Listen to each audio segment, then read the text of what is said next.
Então vamos escolher aqui mais um assunto para a gente conversar. Deixa eu abrir aqui. Musculação para idosos. Cara, interessante. Um assunto aí que vai crescer muito ainda. Então, quem já trabalha com idoso sabe o quanto que é valoroso trabalhar com esse público, porque valoriza muito o professor de educação física e entende a importância da supervisão.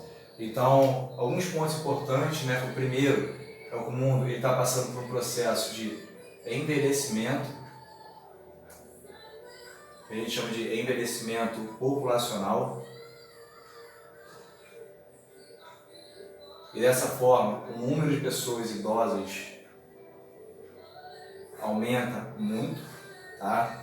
A expectativa é que nas próximas décadas o número de pessoas idosas aumente, porque a expectativa de vida é maior e o mundo vai passar por esse processo que a gente chama de envelhecimento populacional. E quando a gente fala, por exemplo, sobre o idoso geralmente ele perde muita força muscular, ele perde, por exemplo, potência muscular, ele perde, por exemplo, massa muscular, ele perde o equilíbrio, ele tem uma alteração do equilíbrio, por exemplo. E quando a gente pensa nessas alterações neurofuncionais, fisiológicas, morfológicas, redução da força, redução da potência, redução da massa muscular, redução do equilíbrio, por exemplo, o treinamento de força, tá?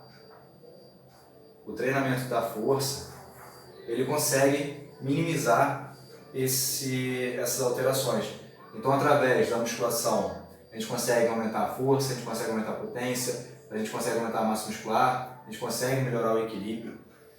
E o que muitas vezes disseram pra gente, que o idoso ele não tem adaptação, o idoso ele apresenta uma plasticidade, tá? Que vai fazer com que ele tenha o aumento da massa muscular, ou seja, tem artigos que mostram que o idoso ele aumenta a massa muscular, mostrando que o idoso ele aumenta a potência dele, mostrando que o idoso aumenta a força muscular dele. E você aumentando, por exemplo, a força, a potência e a massa muscular, automaticamente você já melhora o equilíbrio dele também.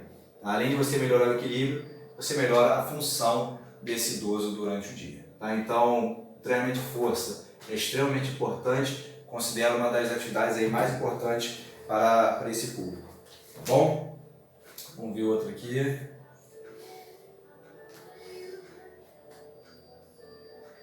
Variações do programa. Tá? Quando que a gente deve variar os programas de treinamento, entendendo que a gente tem os princípios científicos do treinamento e um desses princípios é a variabilidade do treinamento. Essa variação é importante porque ela faz parte também do processo de periodização. Então, quando você pega, por exemplo, o processo de periodização, vai ser a divisão em fases e a partir dessa periodização você vai ter a variação, ou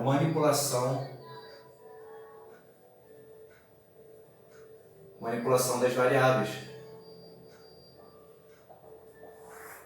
Então, essa manipulação das variáveis de forma frequente é o que a gente chama de variabilidade do treinamento. Então, você vai variar volume, você vai variar intensidade, exercício, gesto motor, frequência semanal. Tá? Então, você vai pegar as variáveis do treinamento e você vai manipular essas variáveis. Dessa forma, você vai alterar, por exemplo, o volume de treino, você vai alterar a intensidade desse treino.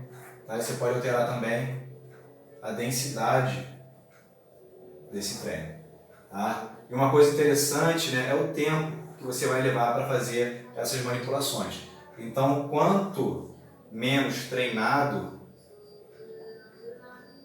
for esse indivíduo, menor devem ser essas alterações.